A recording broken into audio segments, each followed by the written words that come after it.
saya sempat terkagum-kagum karena dalam pandangan mata saya itu di situ berlapiskan emas. Terus intinya kita digoda dengan harta, tahta, dan wanita.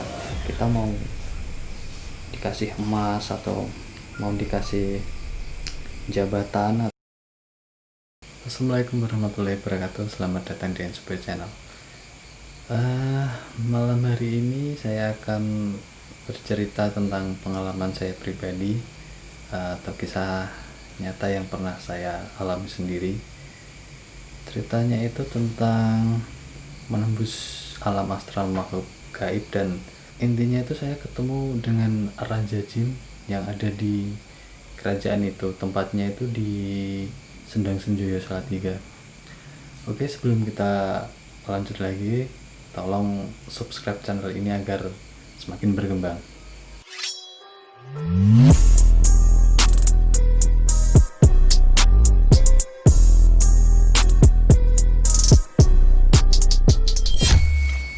Kejadian itu sekitar tahun 2010. Ketika itu saya ketemu sama teman saya yang biasa biasa bikin konten YouTube. Dan awal perkenalan kita itu kita cuma gini aja, kita berjabat tangan, dan dia itu langsung mengetahui alur keturunan masa lalu dari saya. Dan saya sempat mikir, oh hebat bener orang ini gitu. Terus dari situ kita punya alur atau jalur yang sama. Terus kita berdua itu melakukan puasa gitulah, intinya tirakat atau lelakon dengan puasa atau wiridan atau apa. Dan setelah itu kita mencoba untuk melihat makhluk gaib, intinya membuka kepekaan mata batin kita. Dan terus pertama kali itu saya sebenarnya agak takut ya, tapi setelah lama-lama juga terbiasa untuk melihat hal-hal seperti itu. Tapi melihatnya itu bukan secara dengan mata telanjang ya, nggak secara mata lahiriah gini. Oke, singkat cerita, kita berdua jalan ke Sendang Senjoyo itu, dan kita memilih tempat yang intinya di pojokan itu. Dan itu tempatnya emang biasa untuk dibuat ritual alam berkah. Mungkin kita semedi di situ ya, cuma gini aja sambil baca doa yang dikasih dari Mbah Dul itu kan. Baca doa gitu. Doanya apa saya lupa karena itu udah 10 tahun yang lalu ya, dan udah lama banget. Setelah baca doa saya mulai merasakan sesuatu yang beda. Terus seolah-olah mungkin sukma atau apa, saya itu seolah-olah kayak dibantu sama Mbah Dul itu, ditarik keluar gitu loh. Jadi langsung saya tuh melihat sebelumnya yang tidak terlihat dengan mata lahir kita, mata biasa kita. Jadi pertama saya melihat itu mungkin seperti jin atau hantu yang perwujudannya itu semacam kayak yang biasa-biasa aja, kayak kuntilanak, kayak pocong gitu. Setelah itu mulai terdengar samar-samar ada gending Jawa itu ya, gamelan Jawa gitu. Perlahan mulai mendekat, semakin mendekat. Saya pertamanya itu bingung, ini kok ada gamelan Jawa gini, ada musik Jawa gitu loh. Setelah itu saya melihat ada arak-arakan gitu loh, dan dipanggul gitu. Jadi ada banyak, cuma yang di depan itu berempat sambil manggul gini, sambil memanggul itu. Setelah itu mereka itu ternyata emang mungkin menyambut kami atau gimana, saya juga kurang paham. Intinya mendatangi kami berdua, saya dan Bandul itu. Ternyata dia bertanya, dia di itu kan yang dipanggil itu turun, terus dia bertanya, siapa kalian dan mau apa kalian datang ke tempat kami. Saya bukan siapa-siapa dan saya juga hanya ingin melihat tempat Anda dan saya cuma penasaran bagaimana tempat Anda. Setelah saya tanya, ternyata dia itu rajanya, raja di kerajaan jin tersebut. Namanya itu siapa ya, Kisubro atau siapa, saya nggak terlalu ingat, agak lupa. Cuma dia langsung bertanya gini, kalian ada permintaan apa dengan saya gitu. Kalian mau minta apa dari saya? Saya cuma bilang saya nggak mau minta apa-apa, saya cuma ingin tahu jika pun saya ingin meminta itu bukan kepada bangsa Anda atau Anda, meminta kepada Tuhan. Setelah itu dia pergi karena saya nggak mau minta apa-apa. Dia pergi. Setelah pergi diiringi musik gamelan lagi, tapi alunannya itu semakin jauh dan akhirnya rombongan itu pergi. Setelah rombongan itu pergi, ada sesosok mungkin panglima atau patihnya atau apa, saya juga kurang paham. Intinya orang kepercayaan di kerajaan tersebut, dia memakai atribut lengkap kerajaan. Dia mendatangi kami dan mengajak ke kerajaan mereka itu. Oke, kita lanjut jalan. Perjalanan kita itu seolah-olah kayak di di tengah hutan yang pohonnya itu sangat besar-besar. Hutannya itu lumayan keren lah. Hutannya itu pohonnya besar-besar dan pohonnya itu rimbun banget.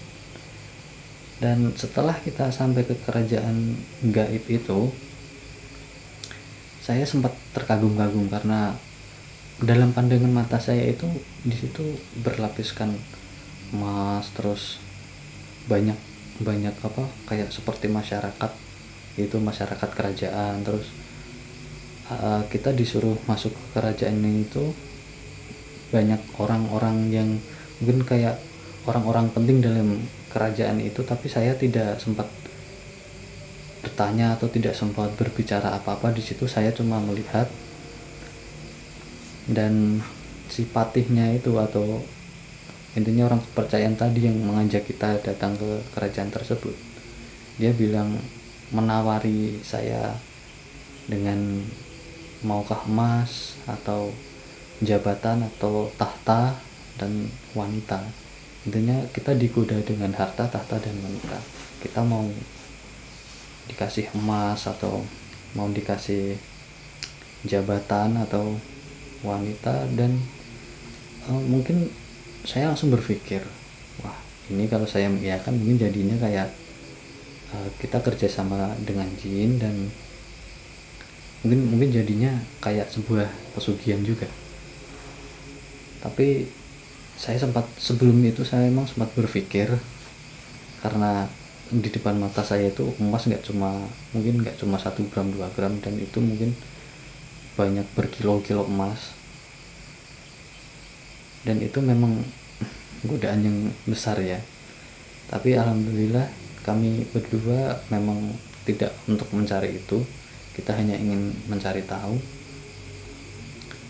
Mungkin karena kami selalu menolak mereka itu, yang patih atau panglimanya itu agak jengkel gitu loh, dan dia itu mengajak bertarung. Intinya singkat ceritanya gitu, dia itu mengajak bertarung. tapi saya tahu diri dan kapasitas saya di situ karena emang saya tidak mempunyai ilmu apa-apa. Mungkin kalau si Mbah Dul mungkin bisa ya untuk melawannya atau gimana, tapi kalau misalnya dia nyerang saya kan saya malah jadi apa ya, jadi gawat lah. Intinya saya menolak untuk melakukan sebuah pertarungan atau apa karena emang saya sadar diri dan kapasitas saya itu tidak mungkin untuk melakukan itu. Setelah itu Mbah Dul ngajak keluar dari kerajaan itu. Setelah kita keluar, kita sempat berbicara mau balik atau mau jalan-jalan dulu gitu. Ya udahlah, jalan-jalan dulu aja, kita jalan-jalan, intinya keluar dari kerajaan, terus kita jalan-jalan melihat-lihat kondisi alam di situ. Dan sebenarnya juga apa ya, hampir mirip-mirip juga seperti dunia yang nyata yang ditinggali oleh manusia, tapi mungkin perwujudan jin itu memang macam-macam dan menurut saya tuh aneh-aneh. Oke, setelah itu selesai, saya dan Bandung memutuskan untuk kembali ya. Kita langsung, saya ditarik sama Mbah Dul dan kita kembali. Tapi yang setelah kita kembali, terus saya baru sadar kalau ketika kita keluar tadi, sosok wujud Mbah Dul yang di dunia nyata, di dunia manusia itu berbeda setelah dia masuk ke alam gaib itu. Dia itu berwujud seperti apa ya, seperti kiai dengan jubah putih dan mengenakan peci putih atau sorban gitulah.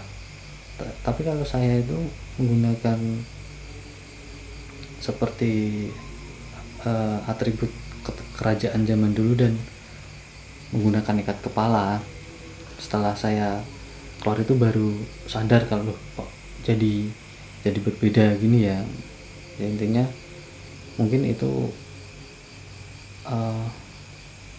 kodam atau apa, saya juga nggak tahu, tapi intinya begitu. Singkat ceritanya lagi, kita berdua setelah keluar dari kerajaan gaib itu, kita bercerita gini. Mungkin kita mau masuk lagi tapi di tempat yang berbeda ya. Kalau di situ kan kegodaannya, istilahnya kita ditawarin harta tahta wanita, dan itu sudah mungkin kalau kita iya berarti kita bekerja sama dengan jin, dan itu sebuah petaka. Setelah kita bangun dari tempat yang tadi kita buat semedi itu, bangun ketika saya balik gini, kita balik kepala itu mau jalan, saya melihat dua sepasang mata itu merah. Sepasang mata itu merah merah menyala, dan begitupun juga Mbah Dul ternyata melihat, dan itu tuh ternyata sebuah ular, dan katanya dia itu adalah di situ ada sebuah pusaka keris. Jika kamu berminat atau kamu mau, kamu bisa mengambilnya.